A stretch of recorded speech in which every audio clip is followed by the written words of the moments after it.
ईसाईयत धर्म में बपतिस्मा शब्द का प्रयोग किया जाता है। बपतिस्मा शब्द एक ग्रीक शब्द है जिसका अर्थ होता है डुबोना या प्राक्षलन करना, अर्थात धार्मिक स्नान करना होता है। जल के साथ किया जाने वाला एक धार्मिक कृत्य है जिसके द्वारा किसी भी व्यक्ति को चर्च की सदस्यता दी जाती है। स्वयं मसीह का भी बपतिस्मा किया गया था। बपतिस्मा दाता जॉन द्वारा अपने बपतिस्मे के लिए एक नदी का प्रयोग किया जाता था। तीसरी शताब्दी और उसके बाद के चित्रात्मक तथा पुरातात्विक प्रमाण ये सूचित करते हैं कि सामान्य रूप से उम्मीदवार को नदी में खड़ा किया जाता था और उसके शरीर के ऊपरी भाग पर जल छिड़का जाता था। वर्तमान समय में माथे पर 3 बार जल छिड़कना बताया गया है। प्रभु भोज यीशु के साथ हमारे घनिष्ठ संबंध और मौजूद रिश्ते का जश्न मनाने का एक तरीका है।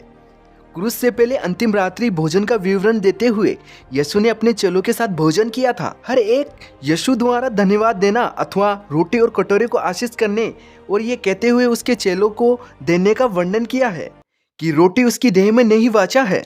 लूका की 22वीं आयत का 19 वचन में यीशु कहते हैं, मेरे स्मरण के लिए यही किया करो। जब कभी तुम ये रोटी खाते और इस कटोरे से पीते हो, प्रभु की मृत्यु को जब तक वह न आ जाए प्रचार करते रहो। प्रभु यीशु ने रोटी ली और धन्यवाद करके उसे तोड़ी और कहा कि यह मेरी देह है जो तुम्हारे लिए है।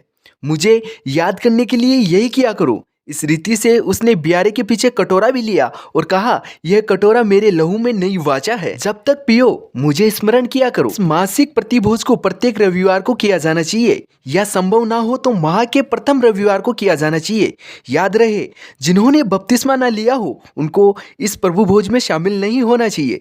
जब हम प्रभु भोज उत्सव मनाते हैं, हम विश्वास के द्वारा आंतरिक रूप से परमेश्वर की हर एक प्रतिज्ञा पर दावत करते हैं जो यीशु के लहू के द्वारा मोल ली गई है। याद से प्रभु भोज उत्सव में भेंट जरूर लेकर जाएं। प्रभु भोज मसीह भाईचारे यीशु की कुर्बानी को याद करने का एक तरीका है। शैतान यह नहीं कर सकता। यह परिवार के लिए एक वरदान उपहार स्वरूप है। जब हम प्रभु भोज उत्सव मनाते हैं, हम विश्वास के द्वारा आत्मिक रूप से परमेश्वर की हर एक प्रतिज्ञा पर दावत करते हैं जो यीशु के लहू के द्वारा खरीदी गई है, और अनुचित रीति से प्रभु की देह को ना खाएं। विश्वास करें कि मसीह हमारे लिए मरा है। हालेलुया। हालेलुया एक इब्रानी शब्द है जिसका अर्थ है यहोवा की प्रशंसा या स्तुति करो होता है। हालेलुया का अर्थ प्रभु की प्रशंसा करने से है। प्रकाशित वाक्य अध्याय में हालेलुया शब्द का प्रयोग स्वर्ग में किया गया है, जहां परमेश्वर के तत्कालीन उपस्थिति में सिंहासन के सामने एक बड़ी भीड़ एकत्रित होती है। खलीसिया शब्द का अर्थ 2 या 2 से अधिक व्यक्तियों के समूह को खलीसिया कहा जाता है, या हम सही परिप्रेक्ष्य में पादरी व्यक्तियों के समूह को खलीसिया कहेंगे। ईसाई धर्म के मानने वाले खलीसिया को प्रभु मसीह की देह मानते हैं। प्रभु मसीह को खलीसिया का टॉप कहा जाता है, यानी कि उसका सिर कहा जाता है। आमीन शब्द का अर्थ अमानत करने वाला या विश्वास रखने वाला होता है, किंतु ईसाईयत में हाँ के लिए आमीन शब्द का प्रयोग किया जाता है, या सर्टिफिकेशन के लिए आमीन शब्द का प्रयोग किया जाता है।